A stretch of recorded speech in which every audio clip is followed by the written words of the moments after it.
The Principle of a Philosopher by Eternal Fool Asley, Chapter 92, Warren the Black Emperor. It's been a while since we last met, Asley. Quite a while indeed.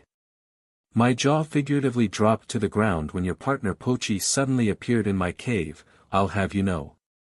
Oh, don't worry about her. I assure you, the food here is very good, so she must be quite full by now. Still, I must say that I've never seen a familiar that indulges in food as much as she does. Oh.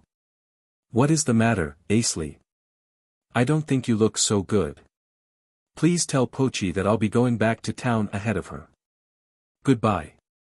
Perhaps I ought to give up on the promotion to S rank and aim for some other titles. Yeah. That's what I'll do.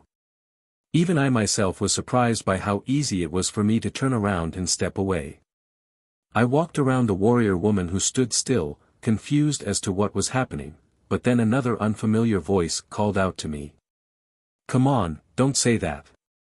Least you can do is come in and have a meal or two, kid.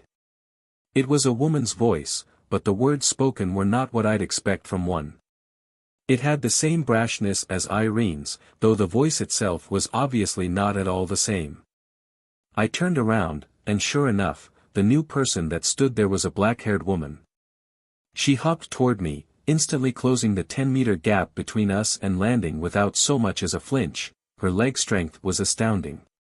She wasn't particularly tall nor buff, but now that she was right in front of me, I felt that she had a strangely imposing air about her. She stared at me, her jet-black pupils seemed as if they could suck me right in with their lack of gleam, so I took a step backwards to make some space. And of course, she followed me with a step of equal length, so I gave up. Speaking from my first impression, she was quite high-handed. Considering her tone of voice and the pressure she exerted, that opinion most likely will stick. Her equipment was of the lightweight variety, her sleeveless shirt and wide-sleeved pants enhanced mobility.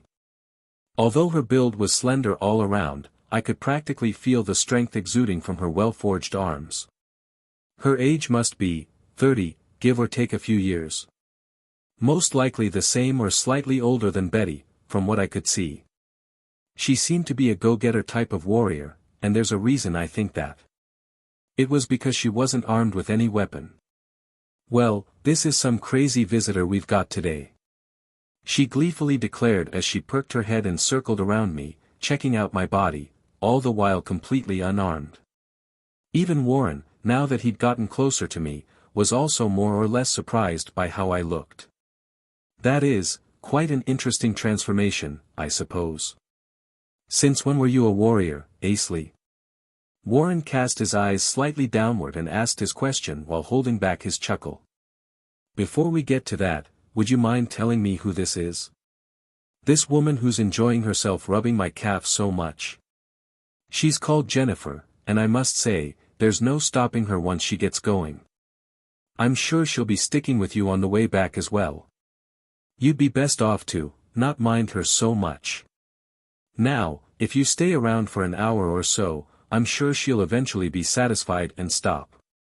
Would even a holy warrior be able to not mind being fondled all over for a whole hour? Yeah, no, I'm sure even a holy warrior would bolt off sometime along the way. But wait, the name Jennifer.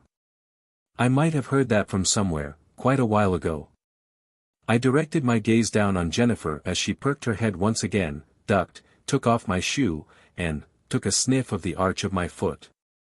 This stinks. This is the foot of an adventurer, woman, of course it stinks, they all do.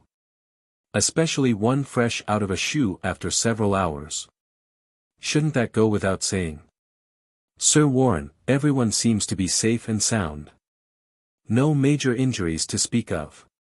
One among the several people moving around behind me made a report to Warren. The warrior woman, hearing that, was greatly relieved. She excused herself and went to stay by the side of her friend, who has just started to regain consciousness. He. I see that you're as nice as ever, Asley, to your enemies, no less. Enemies, you say, are they really, though? Considering that you are testing for S rank, we most definitely are. He. Warren said as if he had completely seen through me. Seriously, I've always wondered where he'd gotten all his information from.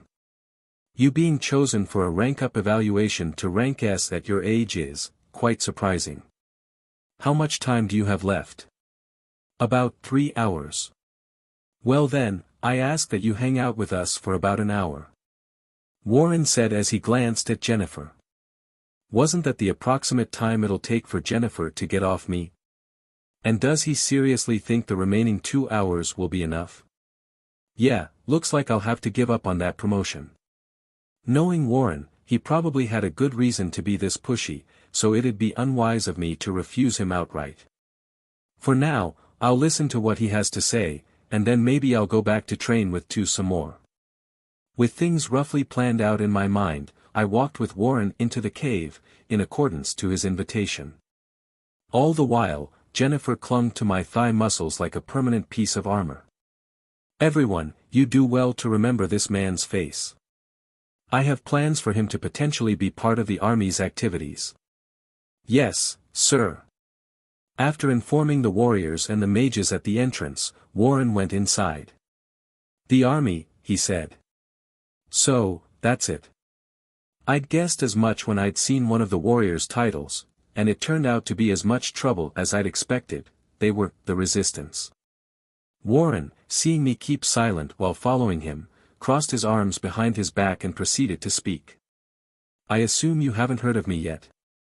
Of what I've been up to lately, I mean.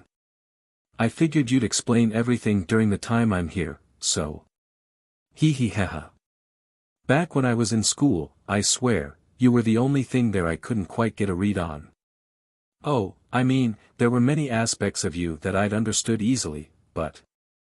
Now this brings back memories. I must admit, everyone was so worried when they'd heard of your arrest, but I could barely hold back my laughter. By everyone, Warren was probably referring to the student council at the time. And Warren laughing at the top of his lungs. I would have loved to see that. I visualized it in my head as we went in deeper, and eventually, I smelled something delicious from the deeper part of the cave. And then I heard a distorted voice saying, "So tasty." Followed by loud munching and slurping. I'm actually embarrassed in her stead for being this noisy of an eater. Pochi turned out to be quite different from what I remembered. But she was identical to you in at least one thing, in that she turned to leave the instant she recognized my face. Ha, of course, she would. But then she immediately stopped when she caught a whiff of the stew I was having. Of course, she would. As Warren's chuckle echoed through the cave, sounds of bustle came back from the deeper chambers. Were they in a rush because their boss came back? Wait, no, it felt different. Once we reached the first spacious room, I saw Pochi, for some reason sitting in front of stacks of plates and licking around her own mouth. Is she done with her meal? I'd like another serving of this, please. Nope, far from it. Master, I've been waiting for you. Now, let's get back to town, sir. Nah, just keep eating. I'll say it when we go. She sure is awful at dealing with Warren, huh? I mean, not that I'm one to talk, but seriously, bribed with food? Really? Was she that hungry? Please, have a seat. Warren urged me to sit down first, and so I did. The room had 5 warriors. All seemed quite talented, and visibly held Warren in high regard. They did pay attention to me, but more as an enemy, I'd imagine. It was with light source magic spells that the place was kept well lit, but the place seemed to have all of the rest of life necessity items on the ready. The minimum necessities, but necessities nonetheless. Now then, where to begin? From the recipe of this stew, please. Hey. I'll have our cook write it down for you later, then. Sounds of bustle came echoing from somewhere in the cave again. In reaction to the chuckle, I'd assume. Don't tell me, this guy actually doesn't laugh all that much. Even though he was practically a perpetual laugher in front of me back at the university.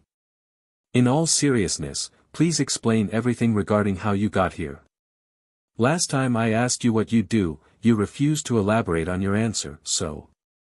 2 years ago, Warren only said that he was aiming for the upper tiers of the nation.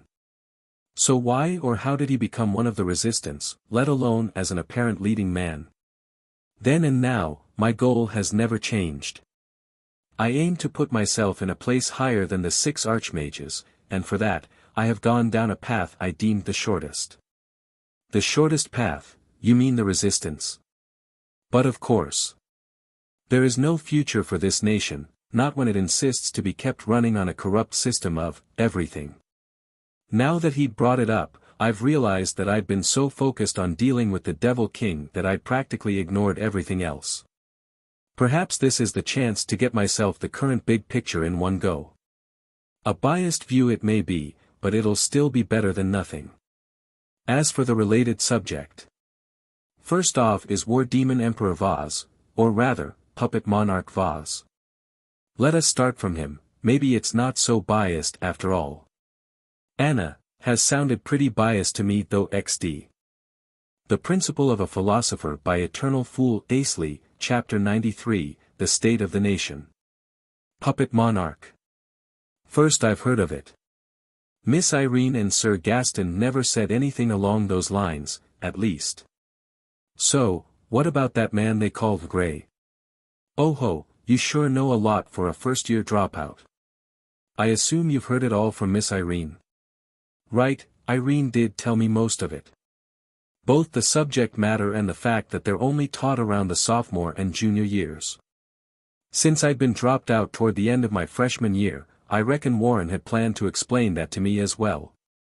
Also, by this time, Jennifer has begun to examine the muscles along my spine. Simply put, War Demon Emperor Vaz is being manipulated by Grey. Many factors play into the big picture, but in general, Grey is far too powerful and influential for anyone to stop him. The nation's current running system is ridiculously well ordered, as you can see. The general populace has no particular dissatisfaction, and governing officials only have to turn a blind eye to a petty transgression or two to go on peacefully with their lives. The Duodcad Conference acts as a symbol of trust for the people. The duty of governing falls to Ishtar of the Black and Lloyd of the White. The governing functions carried out by their subordinates could be considered sufficient, too. Then why? This might be insensitive on my part, but doesn't the nation sound perfectly well off even with Grey as the actual ruler? Warren responded to my question first with a readjustment of his glasses. Have you not realized it, Asley? If all the things the nation has been hiding were made public, the nation would collapse overnight. The system runs on the mindset of all that matters is that things are fine now, and that exactly is what brews greater fear for the future of those in the know. It is the case now more than ever. In other words, Grey is the one running the Devil King's advance party. Still, the way he spoke, sounded like he was hiding something and trying to persuade me. What are the chances of Warren being aware of the Devil King's imminent resurrection? Did the divine messenger appear to him as well? If that were the case, the Warren should have already known of all this 2 years ago. Did he get all this knowledge via other means? How in the world did he? Or am I just misinterpreting this whole thing? Gah! I don't get it. I scratched my head through that train of thought so much that I thought I would grow an idiot antenna. Despite that, Warren proceeded to elaborate on this point. Regrettably, there is not quite enough time to explain everything. But it is clear as day that there is something you must do, no matter what, Asley. And, that is. Just once is fine, please head to the place of your beginning. I have plans to be carried out there. The place of my beginning. Now hold up a minute, what about the rank-up evaluation that I was originally here for? From how Warren spoke at first, I'd expected him to do something about it, but now it sounds like he's telling me to ditch the thing. If that is so, then I'd have to think up some other plans for myself. Man, I sure have been screwed around with so much in just a single day. This time, Warren passed a sheet of paper over to me. From how white it was and how it glowed, I could immediately tell that it was not just some household parchment. What's this? An artifact I crafted. Use your magic to copy your request paper onto this, and it'll automatically complete your quest.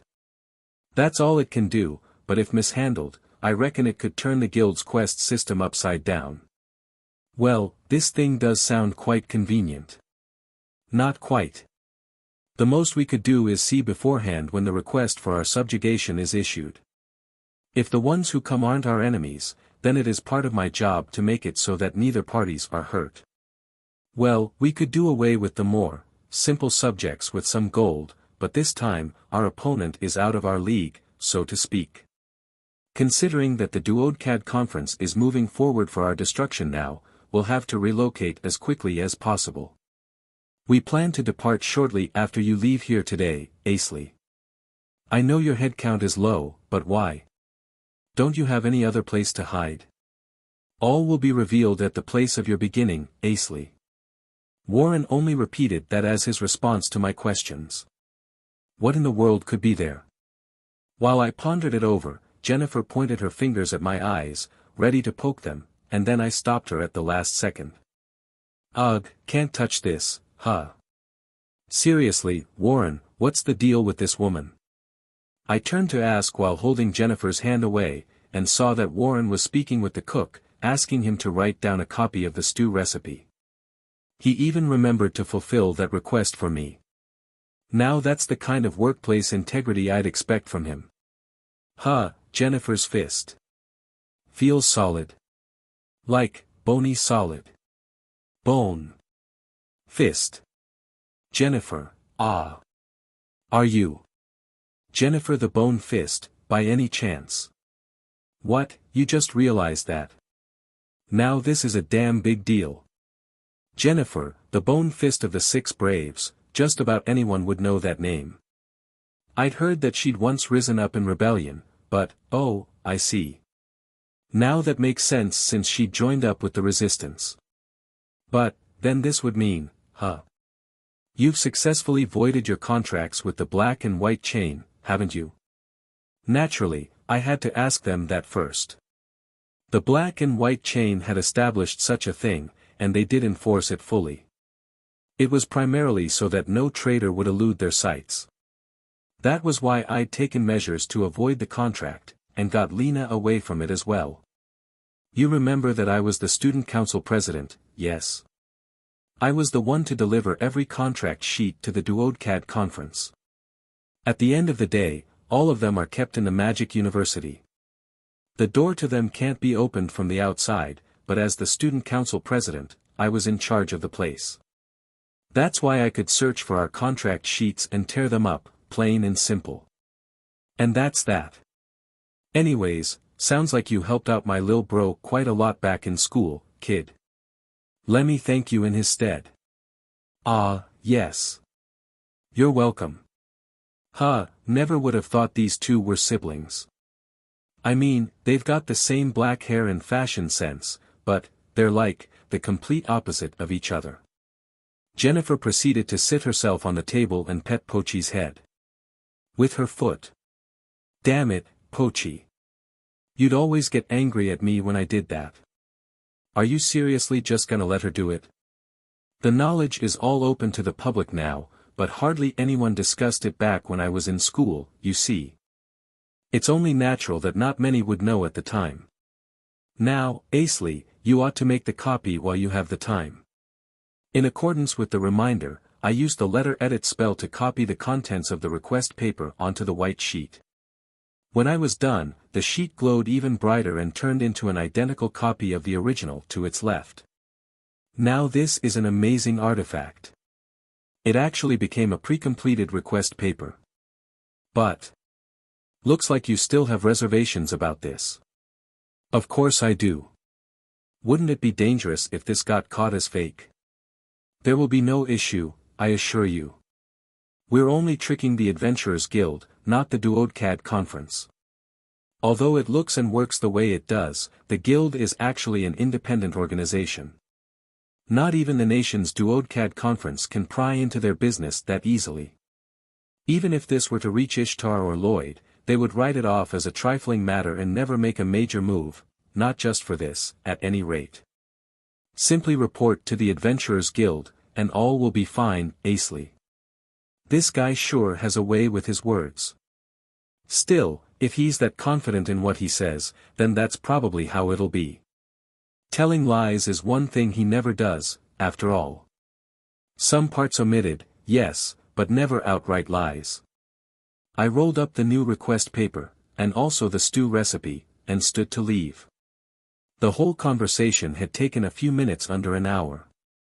It was just about the right timing for me to return. Anna, I want that recipe too. First I notified Jennifer, who seemed quite satisfied at the sight of sparkling clean empty stew plates courtesy of Pochi's licking, before grabbing the half-asleep doggo by her neck and notifying Warren of my leave. One last thing, Asley. What is it? We may live like this now, but it would do you good to know that we were of aristocratic origins. Quite a long-standing household, as a matter of fact, but it all collapsed 10-odd years ago. Okay. Fulbright. I ask that you remember our name. The Fulbright household. I still have no idea what he meant to tell me, but sure, I'll remember it. It had been an hour that gave me more questions than it did answers, but I did feel a stroke of nostalgia upon my long-awaited, albeit unexpected, reunion with Warren. We went outside with Jennifer, who offered to see us off, and then I apologized to the 6 guards, who were now back in perfect shape, for the record, before leaving the Resistance's hideout behind. Astride the gigantified Pochi, I asked her the biggest question I had in my mind as we were on our way. Say, Pochi, you got any idea what he meant by the place of my beginning? Wouldn't that be where you set out on your journey from, sir? Aha, wait, that's it. The Principle of a Philosopher by Eternal Fool Asley, Chapter 94, Congratulations. After a 10-odd minute ride on Pochi, we were back in the royal capital regalia. First things first, we headed straight to the Adventurers Guild and reported the completion of the quest. Again, I'd expected them to doubt my results and get me arrested, but it went like Warren said it would. It went through without any difficulty. Furthermore, I was rewarded with the completion fee of 20,000 gold, and lavish praise from the receptionist lady. I doubted for a second that everything was proceeding so well, but then I remembered my experience working with Warren back at the Magic University. Almost everything helmed by him had gone smoothly. Once things at the guild were all set, we rushed to the cathedral once again. There, we were welcomed by one of the 6 braves, Jacob, who had been waiting with quite a sour look on his face. It was because of the proof of quest completion in my right hand. The guild did not issue such papers to adventurers in most cases, but they had to for mine since I'd received the job from a third-party source. Well, I'll be damned. Never thought you'd be back this soon. And what should we do with this gold dash? Keep it. You did do the job, after all. Jacob now spoke in quite a harsh tone, in contrast to before. I could practically feel the stress he exerted, which made me wonder if this was what it would be like if unpleasant emotions were converted to arcane energy. Man, from what I've seen so far today, some of the 6 braves might not be that big of a deal after all. With how I am now, it seems highly likely that I'd win against them in a match where both sides were perfectly prepared. Oh, huh. What about Miss Catherine and Sir Baron? They already left. He started making a sour expression again, but this time cancelled it halfway. Goes to show how emotionally mature he is. I suppose. Anyways, the rank-up evaluation. How many more trials do I have to go through? It's supposed to be over within a day, isn't it? Now, bring on the next evaluation, sir. I'm starting to get hungry, so let's get it over with. Damn it, just now you were, gah, I suppose it's become a regular comic routine for her now.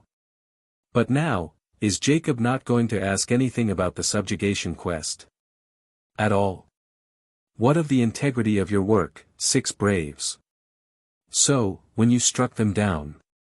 Yes, sir.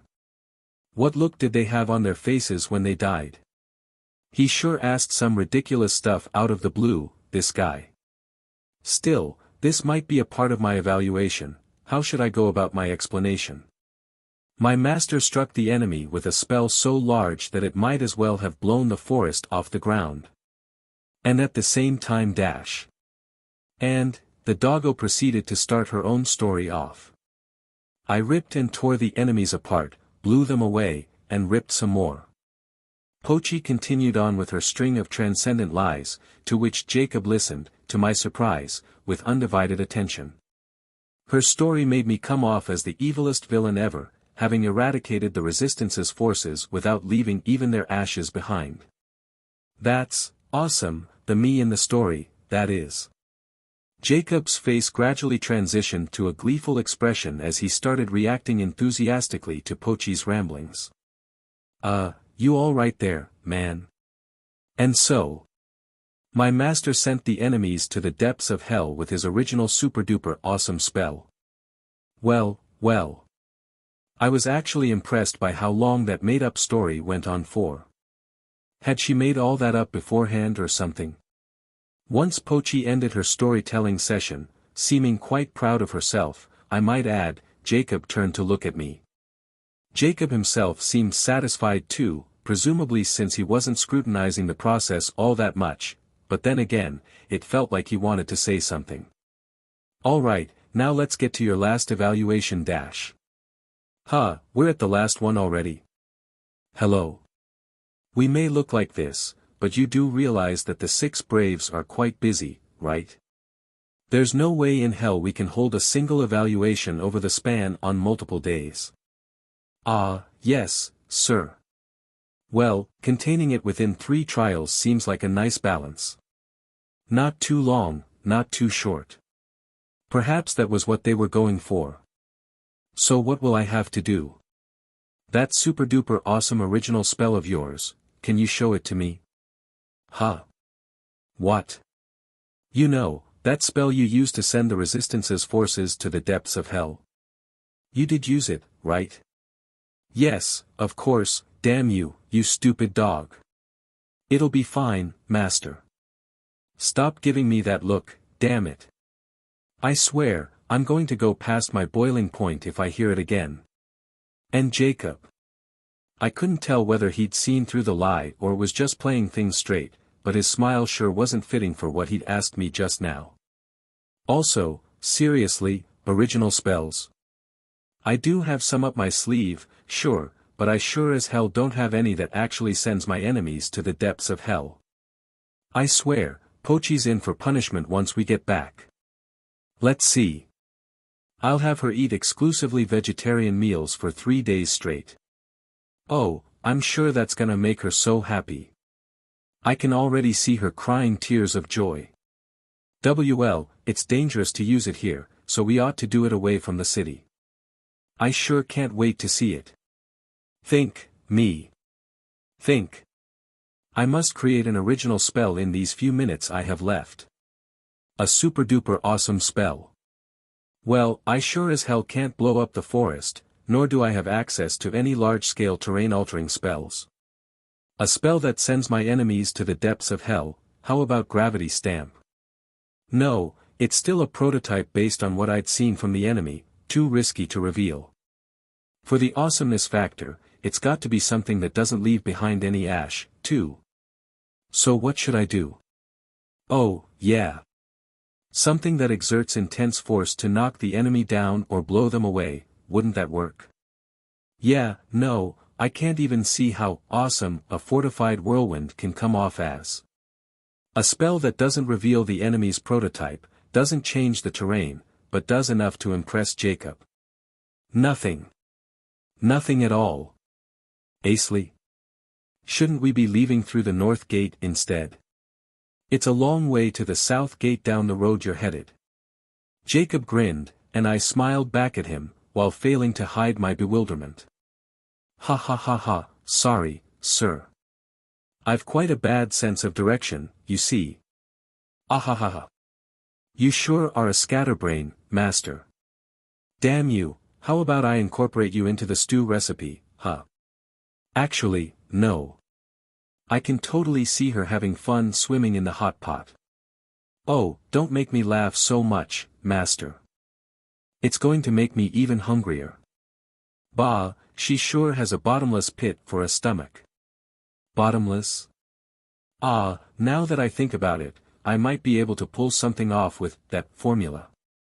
First I've got to do some mental arithmetic. Let's see, there's no need to incorporate magecraft, so there isn't going to be any excess information. Yeah, this will work. This thing fulfills all of my criteria, so the only problem left is whether or not Jacob would be impressed. Now, what to do? We were now at Regalia's north gate. From here, one could get a clear view of the back side of the royal castle, albeit from quite far away. Because of that, the gate here had a stronger build to it than the one down south. Several minutes after leaving through the gate, Jacob stopped in his track, and Pochi proceeded to sit down beside him. From what I could see, the man didn't seem to be the type that Pochi would dislike or fear. If it was with Gaston or Warren, she would have kept at least a few steps distance, after all. Oh, that reminds me, didn't she badmouth him as that cheeky guy back when we'd headed out for the bandit subjugation? All right, Asley, see if you can impress me. He, perfect. There, use it on the Almiraj over there. Give it your best shot, master. Oh, for the love of, my familiar sure sounded so unconcerned by her master's woes. Now, since Jacob had said he wasn't going to take a normal large-scale spell as an answer, I had to come up with an original spell, period. Though I had a number of pre-existing spells to try, I felt obligated to show him the biggest, most impressive shot I could make. Rise, arise, arise. The spell I cast was the one I'd usually used only in the privacy of my room or during emergencies. Without this spell, we likely wouldn't have been able to emerge victorious against the Ogre King back when we had fought it. Well, the spell itself technically had no destructive power, it didn't need any. After all, the primary use I had for it was to be a makeshift storage unit. The spell was none other than the storeroom. If I were to use this spell, one more bottomless than even Pochi's stomach, as an attack, it would surely be fit for being called super-duper awesome. However, the storeroom I usually called out was filled with my belongings and research materials. So this time, I had it open a link to a different space, and also applied speed and direction formulas onto its casting. Carrying out only those steps would cause it to suck in absolutely everything in its path, however, so I didn't forget to apply a range limiter formula as well. It's done. Surely this would be enough to impress him, would it not? Keep your eyes peeled, Sir Jacob. Behold. Gate Eater. The spell, invoked via an airborne circle tracing, went flying at the Almiraj as it drew near. The next instant, without so much as an indication, the Almiraj blinked out of existence. What dash! Ooh, that's amazing. Huh. That's strange. I designed it as a darkened, distorted airspace to be shot at the Almiraj, sucking it in. The spell should have looked that elaborate, but, huh. Royal Capital Regalia Adventurers Guild. The evaluation process was a lot simpler than I expected it to be, sir. And you should have looked at how far Sir Jacob's jaw dropped down. Now that was priceless. It's strange, though, how did the spell end up looking like that? It eats way too much MP, too, so it's gonna be too dangerous to use in actual combat, you know. How much MP did it cost, sir? Should have been about 5,000. Oh, no. That's an extremely inefficient spell if ever I've seen one, sir. Anyhow. You did pass the rank S evaluation, so let's go all out tonight, sir. Ah, right. I've got to go buy tons of veggies. Just. For. Her. The Principle of a Philosopher by Eternal Fool Asley, Chapter 95, A Reunion. At the Regalia Adventurers Guild, by the time I was getting tired of Pochi's incessant crunching of vegetables and occasional screams resulting from their taste, the entrance's doorbell rang. All the adventurers in the establishment gave that direction a pressuring stare, as if it was a ritual for each time the door was opened. Well, I suppose this could be considered normal, but it didn't happen quite as often back in Bylania. Perhaps it was thanks to there being an abundance of adorable ladies like Natsu, Lena, and Haruhana as our regulars. The one who had entered, unfazed by what was happening, nonchalantly headed straight for my table. Judging from the look on her face, it seemed that things had gone well. "Congrats, Betty. Piece of cake, right?" "Hoo-hoo, you could tell. But it wasn't exactly easy, you know."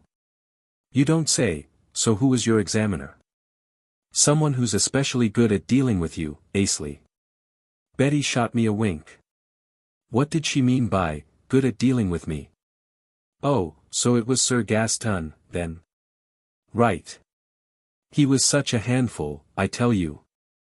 Oh, and I got to see Fuyu again after quite a long time, so that was nice. She was there, too. Anyone else?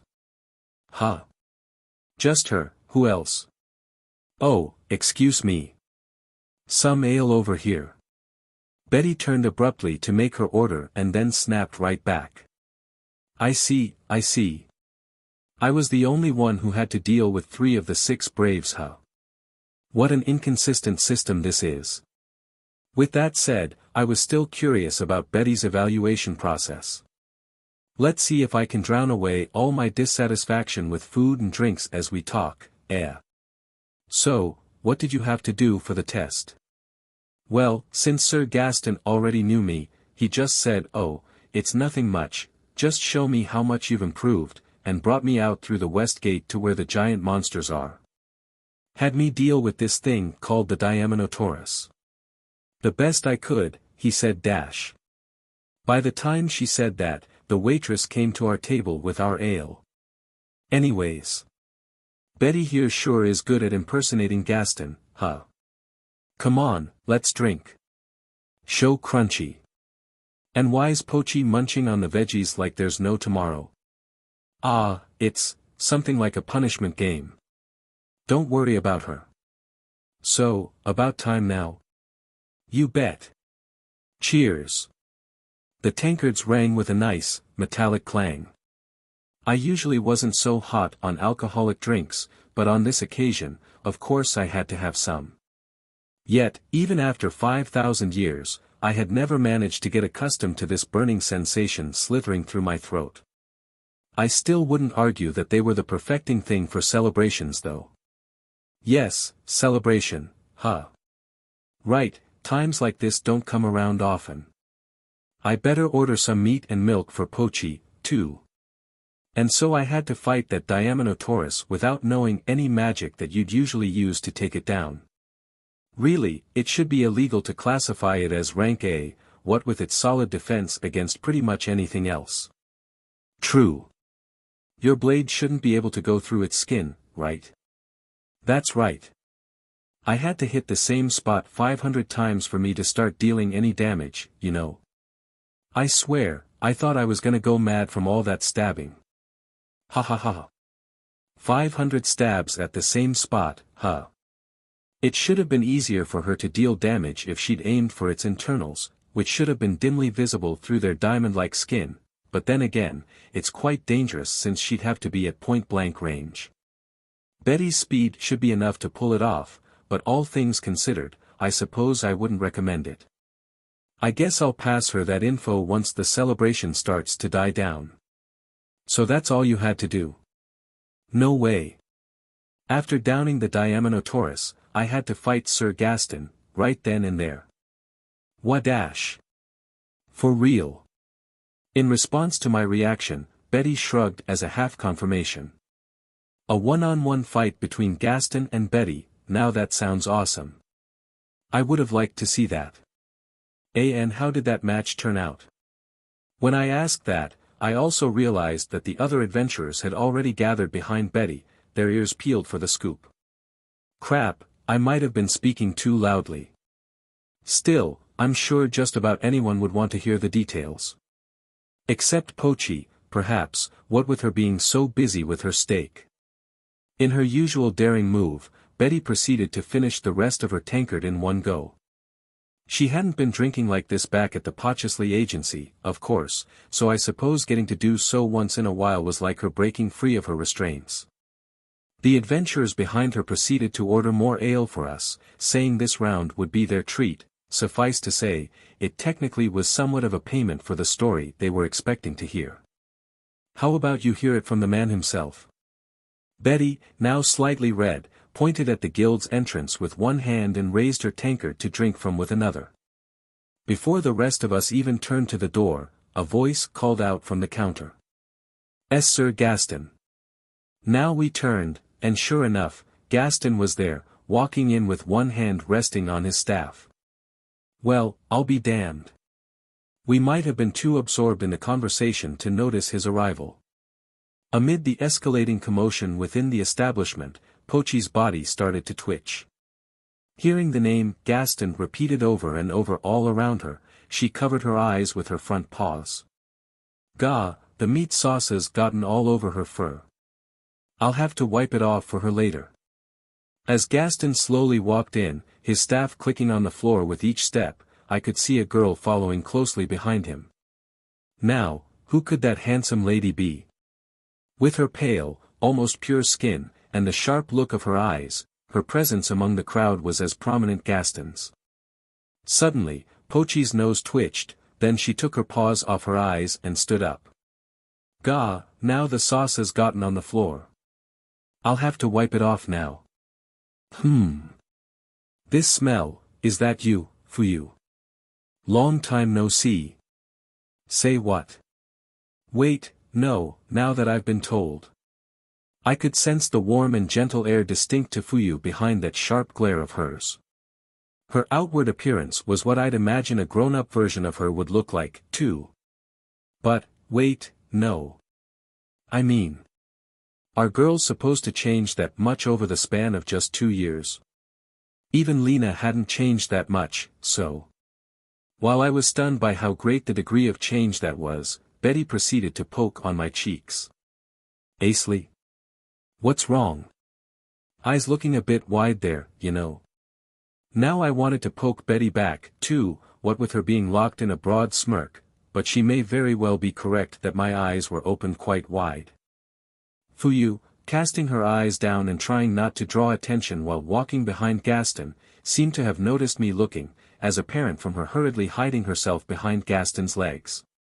Then she stuck only her face out and said. It's been a long time, sir. Yes, it has been, a long time. Welp, I was so caught up in the moment that I ended up repeating what she'd said. That seemed to have taken Fuyu by surprise, too, apparent from how she reddened up slightly as she went to get a chair from another table for Gaston. The four of us, me, Betty, Gaston, and Fuyu, sat around the small round table. It's gotten a bit awkward around here, but at any rate, it seemed that Fuyu wanted to play with Pochi, what with her already turning to look at the doggo. Then she noticed me looking at her, again, and reddened up, again. Was it really that embarrassing? I'll have to be careful not to stare so much from here on out. And as of now, I realized that I hadn't even greeted this Gaston gentleman yet. Anna, yeah Asley, you better stop staring at people so much. It's embarrassing as hell.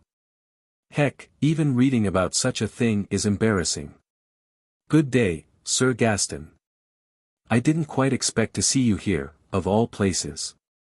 I'll have to be a bit more polite here than I'm used to. Calling him just Gaston as I'd originally planned to for comical effect wouldn't look good in public, after all. I'm doing whatever Fuyu wants, that's all, say what? She did. Sir Gaston, you promised not to tell anyone that. Fuyu, sounding peeved, harshened her tone as she, reddened up for the third time. Indeed I did.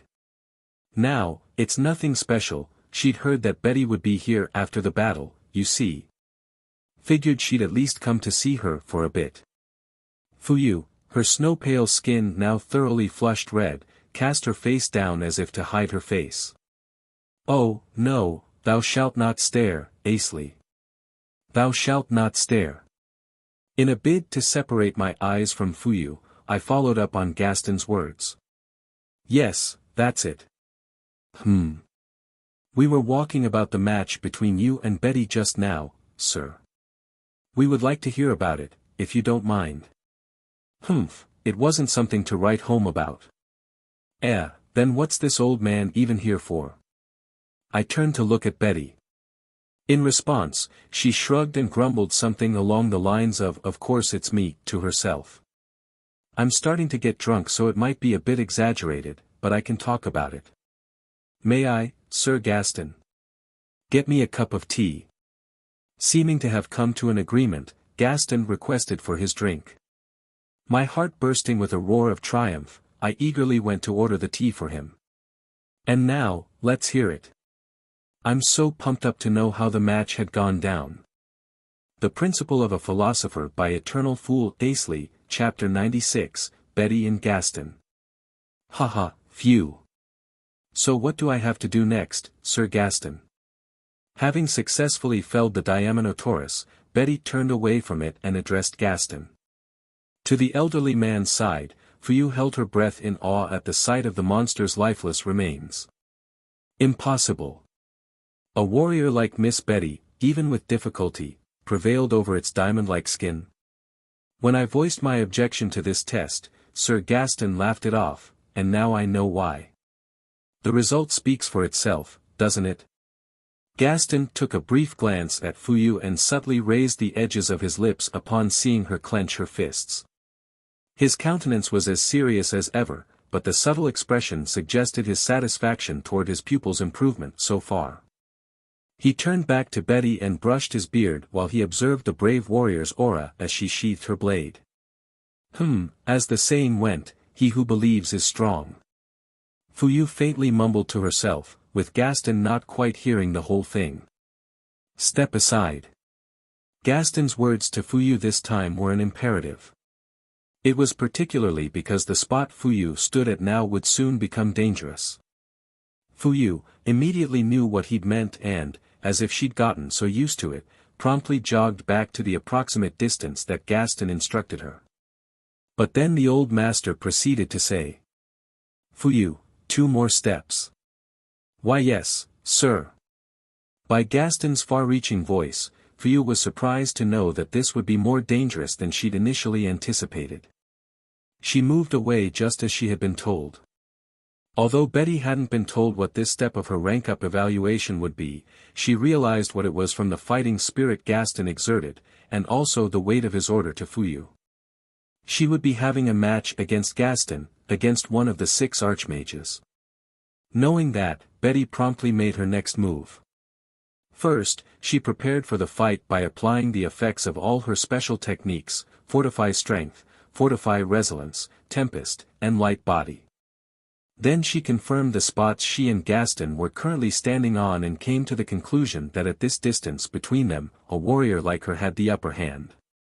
With that in mind, Betty turned to Gaston one last time. Will we be beginning immediately, sir? At this range, we're not dash. Don't worry about it.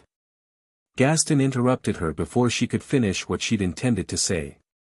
When considering the preparatory steps of combat, the first thing one would most likely think of was to determine their opponent's type and the corresponding advantage of range.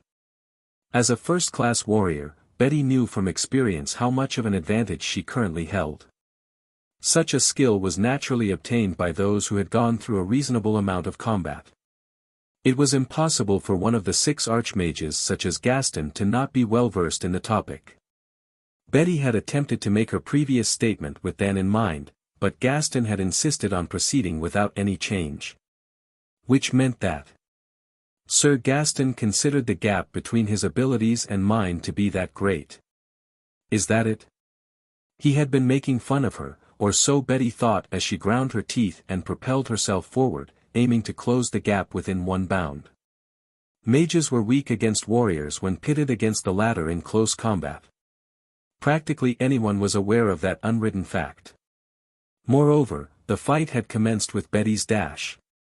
With her having the head start, Gaston could even consider it a sucker punch. Yet Gaston showed not even a sign of him making a move. No defense, no counterattack, no circle drawing, no revving up his staff for swift magic. Although Betty had her doubts, she ultimately couldn't afford to let this perfect opportunity slip by. Not my fault that you underestimated me, sir. Apologies in advance if you end up getting hurt. Mid-rush, she quickly drew a blade from her leg sheath, so quickly, in fact, that Fuyu almost screamed. An ear-pricking metallic clash echoed through the vicinity.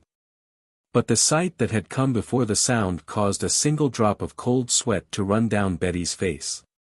Betty had exerted the full force of her weight in unleashing her attack. Yet Gaston had taken it head-on, causing it to result in no more than a slight vibration of the old master's staff. You need more training, lass. That was no bluff. Neither did his voice suggest that he was struggling to hold the attack, or exerting any force, for that matter. The older man, of shorter stature, proceeded to speak with a perfectly flat voice. This range, you see. A trap. Is the range at which I operate best. Burst. Gaston grinned as if looking down on his opponent and called out the name of his spell. That gave it away as one occupying one of his swift magic slots. The staff, which had taken Betty's full force head-on, pushed the young warrior back with an even greater force. Kia dash. After having been blown away, Betty managed to break the impact with a rolling maneuver, but was then caught off guard by her opponent's sudden approach.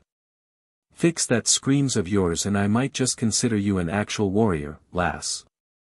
Coup dash. Betty matched the swings of the dreaded staff with her blade in repeated spinning slashes. And at the same time, she sped up once again and retreated. Gaston's offense was heavy and precise, his relentless blows felt as if they could burn the body. This reminded Betty of what Irene had said at one point. Do you happen to know why that old man is called the Great Mage of Flame? It's not necessarily because he's good at fire magic, you see. It's rather his reputation among those who have fought him. It's not just his magic, but also his attacks that were so fiery that it felt like he was burning you down, they said. I see. Now that she got to understand from first-hand experience those words that she hadn't paid much heed to, Betty couldn't help but crack a smile. Betty, while also keeping up her flurry of blows, mustered all the strength in her body to kick the ground for propulsion. Seeing how Betty leapt backwards, Gaston stopped giving chase and instead set his eyes on where she would be landing. He brandished his staff and prepared to call the name of the attack magic he had set within it, but Betty interrupted him the way she best knew how, throwing daggers. NGH dash. The old man deflected the daggers and fixed up his stance. Oh ho, this technique wouldn't have worked against the Diaminotaurus. Gaston, looking back up at Betty, was met with a second wave of daggers. This time they were like a curtain that was about to cover Gaston's whole body. The semicircle storm of daggers approached Gaston, prompting Fuyu to hold her breath in fear, but it did not succeed in changing the expression of the man himself. He held forward his left hand, the side that wasn't holding his staff, and shot something at the blanket of blades. Betty had planned to close the gap once Gaston took hits from her daggers, but by the time she landed, she was disappointed to see that none had connected. Nothing could be seen leaving Gaston's left hand, but the flying daggers started losing velocity in their tracks, ultimately falling to the ground before reaching him. Betty made no effort to hide the astonishment showing on her face. Arcane energy, lass. Just a thin layer is enough for the push.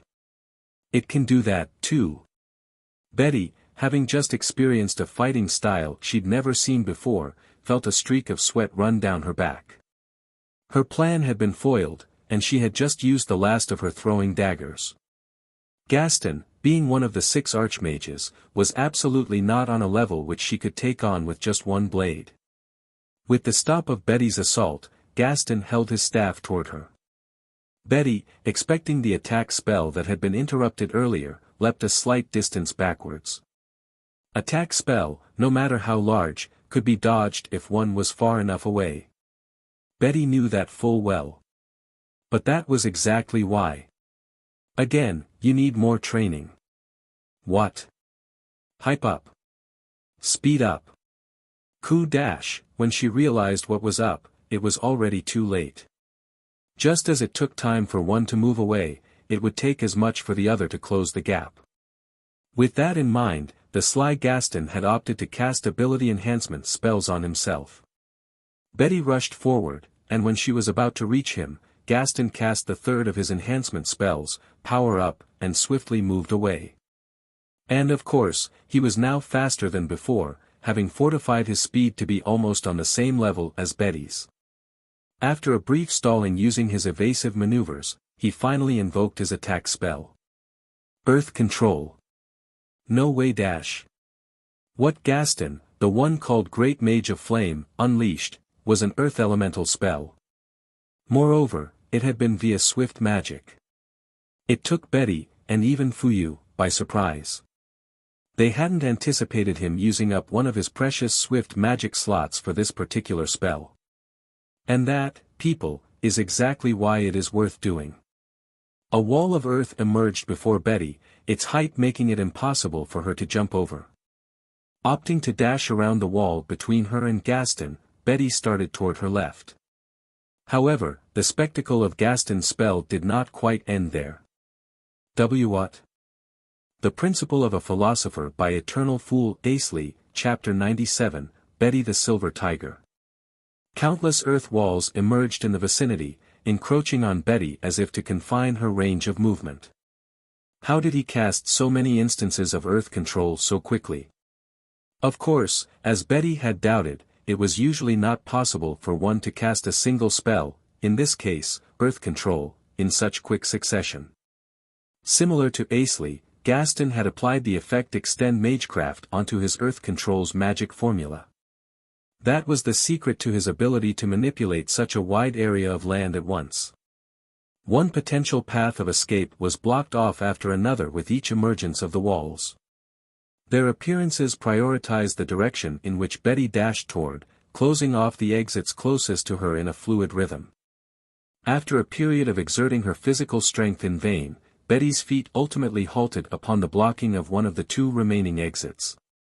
The reason for that was because the Great Mage of Flame stood boldly at the other side of the last exit. This one passage showed no sign of ever closing. Though out of breath and short on stamina, she could still tell. Yeah, that exit is clearly a trap. It was dangerous to try and approach a mage from long range, more so when the only direction available was in their front, and even more so when the mage in question was Gaston the Great Mage of Flame, hailed as one of the most powerful of the 6 archmages. By this time, the result was all but decided. If this kept going on, Betty may very well lose her life. That was exactly the reason Betty did not make a move. Humph, good, looks like you understand. At this height, maybe, nope. Too high, can't jump over it. How about you be a nice kid and quit, Can't guarantee that you won't get hurt if this keeps up, you know. Gaston even took pains to offer her cautionary advice. However, the look in Betty's eyes suggested that she was far from giving up. She kept her eyes on Gaston, determined to emerge victorious at all costs. The sight made the old master himself loosen his lips. Ha, ha, coup dash. First Blazer, then Bruce, and now this Betty lass. All so audacious, all so more passionate and energetic than the kids in the 6 Braves. Goes to say how far the Duodcad Conference's quality has gone down the drain, I suppose. Those eyes, she has the eyes of a ferocious tiger. Heh, the young man sure has gathered quite a lot of interesting people around him. Is something the matter, sir? No, it was nothing. He had grinned on a random impulse, but promptly stopped his mouth in order to hide it. By this time, Fuyu had already made it to a safe distance from where she could still observe Betty. Once she saw what was up, she wasted no time to shout to Gaston. Please stop this, Sir Gaston. If this goes on, it will be beyond what you would consider an evaluation. And that's what she said. So, you still plan to keep doing this? In response to that, Betty wiped her mouth once and grinned. Simultaneously with that, Gaston raised the corner of his lips, this time without even being subtle. For the record, I'd rather that you don't. He proceeded to draw up a spell circle, prompting Fuyu to cover her face with her hands. Betty waited for the spell to be invoked, to get a read on its timing. The very moment the circle was finished, that was when Betty would make her move. Gaston knew, of course, and was banking on it being true. Considering what both of them were capable of in the current situation, Betty had but a single way of survival. Namely, the Diaminotaurus corpse. While Gaston had been cornering Betty with his dirt walls, he had also gotten the giant monster's body caught in the enclosure. He knew that this would provide Betty with the means necessary for her to pull through. Her figuring that out was the true content of the rank-up evaluation. Betty and Fuyu have not realized it yet, but Gaston had done what he had been doing so far with the expectation for the former to figure out a way. If Betty was to hide under the monster's body at the right timing of the spell's invocation, she would have the opportunity to strike while Gaston had to wait for his next spell. That was because, during that wait, Gaston had no access to reliable methods of neither attacking nor escaping, and that all the walls would be destroyed by his heavy-hitting spell. See if you can find yourself a solution through this, lass. 3, 2, 1. Now. Heavens vermilion. Vermilion flames slithered into and danced within the perimeter of the dirt walls, then when left with no horizontal space to cover, rose up to the sky. Fuyu, feeling the heat hit her face, reflexively stepped backwards. The burned walls had turned brittle, they cracked and broke apart, their dust blown away by the wind. However, what Gaston caught sight of amid the bitter orange radiance of the heat wave was not Betty's solution, but rather her true value. NGH-. Betty had, as anyone would have expected, used the Diaminotaurus dead body. However, it was not for defense, but rather a setup for a counterattack. Gaston felt something of a hot blade poke the rear of his neck. He smelled burnt leather and metal. He heard a parched breath with a subtle resemblance to a wild beast. Betty had succeeded in circling around to get herself behind Gaston, despite clearly having received a great deal of damage herself. Phew, how was that, Sir Gaston? The tables had turned, at the cost of having to endure the scalding of her face and the burning of her lungs. Betty's voice, turned quite masculine from the damage to her throat, resounded in Gaston's head. So you've managed to launch a counterattack from that? I'll admit that I never expected this. Gaston took a look at the now empty air space in front of him and deduced what had happened. The Diaminotaurus body had been moved to one side of the walls, as apparent from one burnt spot looking different from the rest. The large-scale spell he had unleashed, Heaven's Vermilion, had covered the whole ground within the enclosure. Betty would have avoided all of the damage if she had hidden herself under the monster's corpse. However, she had opted to use it as a shield while she had her back against one side of the wall, enduring her way through the attack. And then, when the walls had turned brittle from the fire, she had used her seventh lunge to destroy it and break herself out. Successfully working herself around the wall, she had in turn succeeded in closing the gap between her and Gaston, and then launched a surprise attack. This lass, how bold can she get? Although it was brief, she did take that big of a spell head-on.